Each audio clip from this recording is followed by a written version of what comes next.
Remember Master Oogway? His life is ruined now. Let's lock in, bro.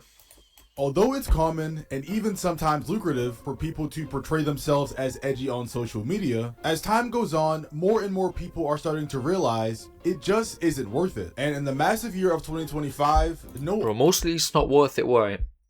Because of the sponsors. Most YouTubers make their money off of sponsors. Most content creators make their money off of sponsors.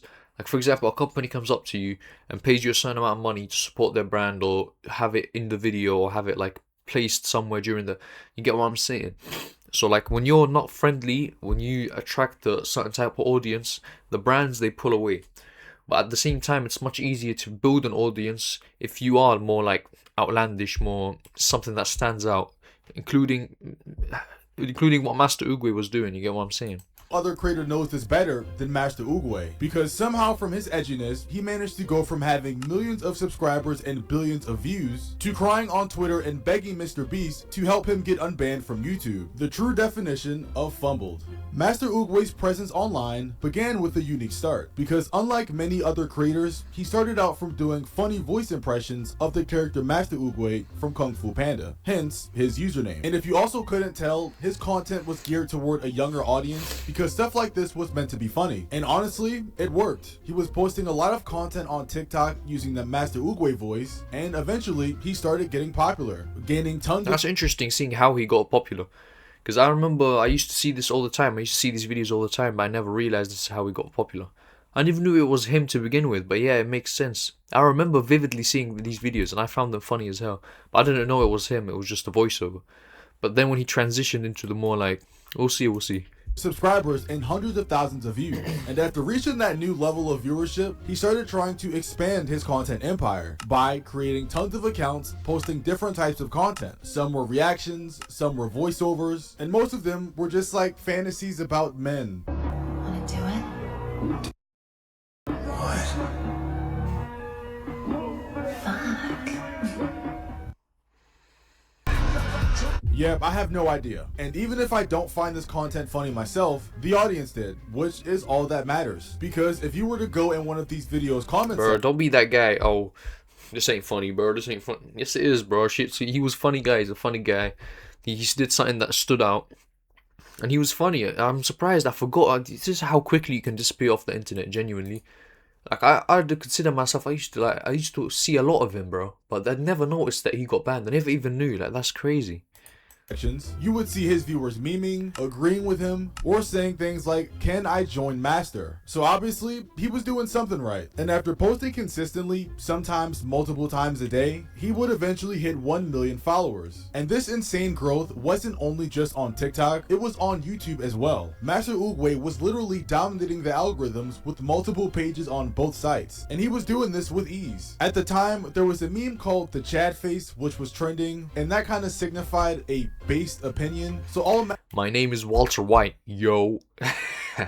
I fuck with those. They're funny, bro. Master Oogway had to do was spam this face on people's videos, and he would garner millions of views every single day. However, this wasn't really enough for Master Oogway, because the problem is, low effort Chad face reaction TikTok videos doesn't really garner a long-term audience. And if he wanted to continue being relevant for years to come, he would seriously need to change up his content. And he realized this, which is why he was trying to do that. You would see here where he's obviously spamming the Chad face, but if you scroll further, he's trying to implement different forms of content, even if that content is very, very strange.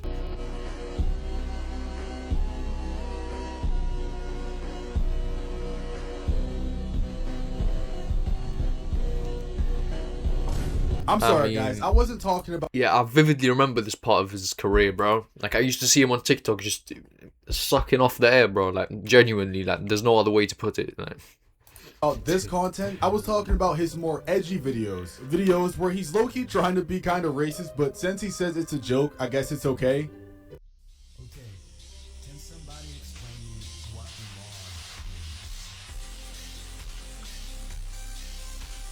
law For the people that don't understand the TikTok, what he's saying is that black people used to be worth $300 during slavery, and now he's comparing it with how much... Bro, why are we explaining the fucking... Yeah, you got the joke. If you're too young to understand that joke, bro, I don't think you should be on YouTube, bro. Like, yeah, we get the joke, bro. Mbappe is worth now, which is 500 million, and he's saying inflation. He also had a bunch of other TikToks like this, mainly focusing on black people, like this one, how to gather all the black people in your city in one place. And the punchline is, tell them KFC is 50% off.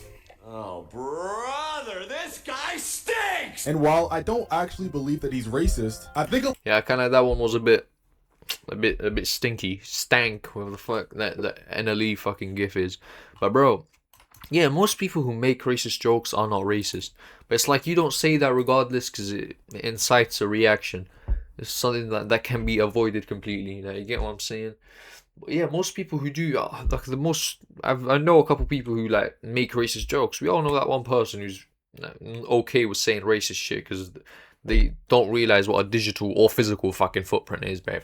But it's like, yo, like rarely are they actually racist, like. But yeah, I mean, you shouldn't.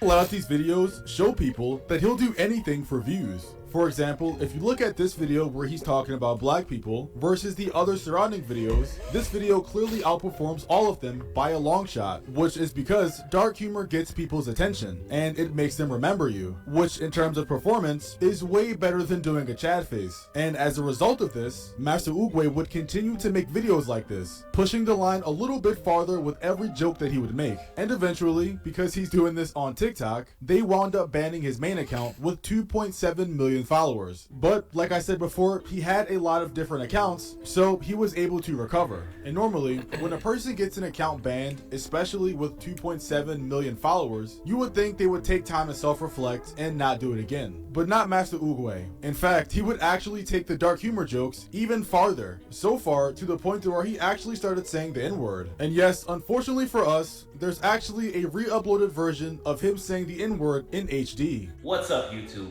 Today I spoke to my In HD, like, is the audio any better, bro? Like, why does it have to be in HD, bro? parents and they told me a story. They told me a story about my grandparents. Turns out, my great-great-great-great-great-grandparents were slaves during the Ottoman Empire. Now, I've been wondering what makes a person get the permission to say the N-word. Because I hear Mexican people say the N-word and I hear black people say the N-word, and many other races as well. I'm gonna say it for the first time in my life properly. Man, shut up, bro. Saying it for the first time. Who you fooling, bro? This is not your first time, gang. Yeah, we're not gonna play that, but you guys get the point. Master Oogway was so hungry and desperate for views that he just kept trying to get this shock value content because to him, all views are good views. And because of that, I'm pretty sure you guys can already guess what happened next. He continued to push the envelope even further. And this time, he would take it way too far with the song that he made. A song that pretty much cemented his legacy as a clout chaser and someone who would do and say anything for views. And that song was no other than Adolf H is my N. Now, obviously the white blocks are there for a reason because I'm not going to show the naming, but just think of the word. Well, but that's every influencer. Every influencer will basically do anything. It's just about how much you care about being brand friendly. That's literally it. How much do you care about being like, brand friendly? Yeah, like people obviously, no influencers just, yeah, like no comment, bro. That's literally it, bro. Just how brand friendly do you want to be? Worst things possible, and it's that. After he released this song, it was met with immediate backlash from pretty much everybody, with people making whole Reddit threads just to call him cringy. And the reason I said earlier that he had gone too far to post this was because several days later, he was terminated from YouTube, losing over 7 million subscribers and over 500 million views every single month, all because he wanted to be hateful and racist. After this happened, he tried to gain sympathy on Twitter by posting this message, "Well, that's it. My YouTube account with 7 million subs and 500 million views a month is gone because of a group of people spam reporting me to rack up guideline strikes. So this is how you treat your creators after they've given you 4 years to grow on your platform at Team YouTube." So yeah, obviously he wasn't happy with the situation that was going on. But something that happened that he may not have expected was usually when people post things like this on Twitter. Bro, I think, nah, it's obviously bad. Like he sort of built an audience where they realized that, oh, he's doing it, he's being edgy, like it was funny, it was dark humor. But at some point it becomes like, even if your audience still thinks it is edgy and funny and like no one's necessarily offended, it's still like at some point it's a bit like, you don't want to normalize this too much. Is basically what they're trying to say, like with their guy, like YouTube's trying to say with like banning him and like what these platforms are doing. Yeah, at some point it's like you can't ignore it, even if there is no like negative response from the community. It's a bit like Twitter, they usually receive tons of support and sympathy from the community. However, in his case, it was actually the complete opposite, with people celebrating and excited at the fact that he had been banned. People were even ratioing him on his own tweet by saying things like, "Brother, you used to be genuinely funny. What happened to you? Your Master Oogway voiceover videos used to be funny and good. You fell off hard with your hate speech and racist videos though." So a bit of a news flash for him, spreading hate on the internet makes people dislike you. Big shocker. But all of this stuff happened 1 to 2 years ago, so the question is, what has Master Oogway been doing since then? And the answer honestly may surprise you. So obviously, following the months of his ban, he spent a lot of time on Twitter coping. He tried to fearmonger and scare other creators that since he got banned on YouTube, they should be afraid of getting banned too, while simultaneously completely ignoring the type of content that led to him being banned in the first place. But that wasn't all. yeah, I don't think you should be worried if you're out here making reacts content or can I survive in fucking in Paris with half a like yeah you shouldn't be worried, but if you're out here making yeah bro, like you know why you got banned, you know you were pushing the lines. I know it seems foreign, even as a creator you gotta realize these people are humans. Like, do I think his livelihood should have been cut? I need to understand the full context. Like, did he get a warning beforehand, or was it just an instant ban?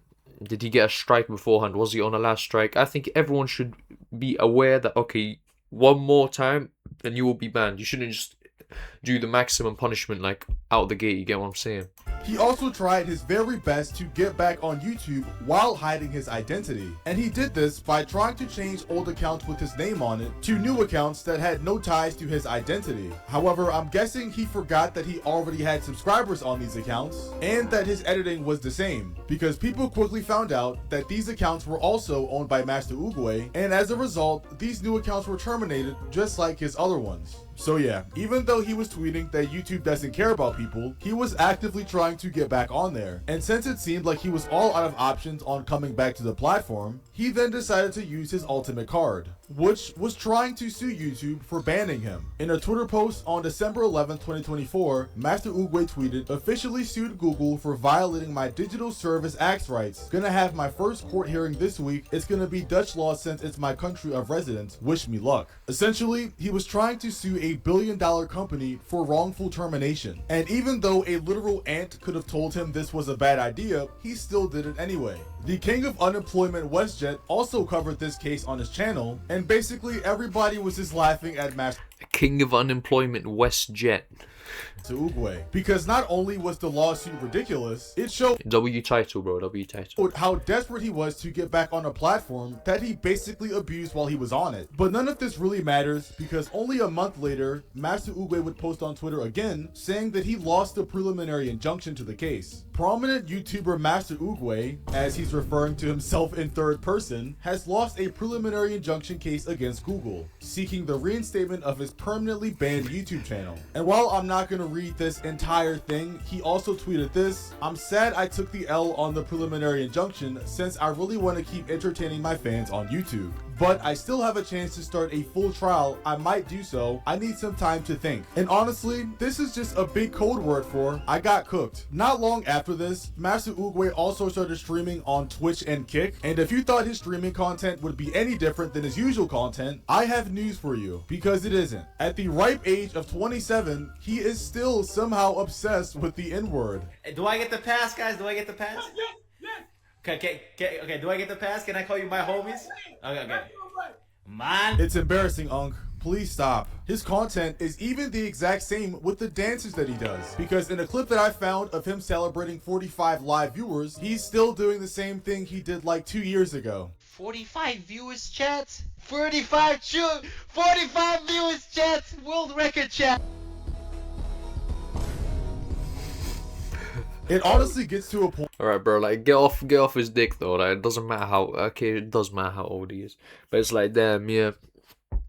I mean, bro, like you gotta do what you gotta do, bro. You're an influencer, you gotta do what you gotta do. Like the bills gotta get paid, bro. The bills gotta get paid.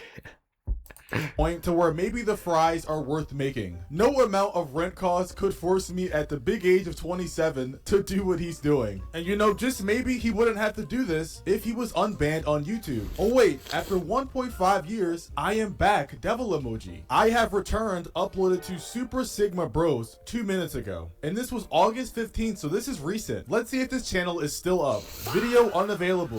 This video is no longer available because the YouTube account associated with this video has been terminated. And from my knowledge, this is the most recent attempt of him trying to make a YouTube channel. And with his back against the wall, low stream views, and an inability to make another YouTube account, what do you guys think he did next? Well, he decided to join the most trustworthy community on the internet, crypto meme coins. And yes, I wish I was kidding. Every post on Twitter he makes now seems to be trying to promote his meme coin, Don't Buy This Coin. Yes, that is the actual name of the coin. And don't worry guys, he's definitely not trying to scam you. Just trust him. Watching this downfall happen over the past few years has honestly been insane. And I don't think it's crazy to call this a generational fall off. How do you go from the face of YouTube Shorts with 7 million subs and 500 million monthly views to posting crypto meme coins on Twitter, getting less than... I mean, yeah, that's the career of an influencer, really. You die out and you start selling fucking crypto, bro. Yeah. I mean, what you gotta realize it's a job. He's gotta pay bills. Like, this is his job. Like, yeah, so I don't support this, bro, but like, a lot of creators would do the same thing if they were in his position. That's all I'm saying. That's all I'm trying to say. A lot of creators that you love would do the same shit if they were in his position. But yeah, no, for sure. It's sad to see. It's sad to see. Because he is someone I used to genuinely like. I used to see a lot on my feed. Like, I remember him vividly. 30 likes every post. And even though he's lost like 99% of his influence and audience, at least he can still post on TikTok and get views. Because scrolling through one of his last popular TikTok accounts, I saw that he pulled 4.6 million views on how to put on a headset. So I can only assume that he's making tutorials now, which sadly to say, is honestly a big step up from his old content. So let's check out this new and improved content to see if it's worth support.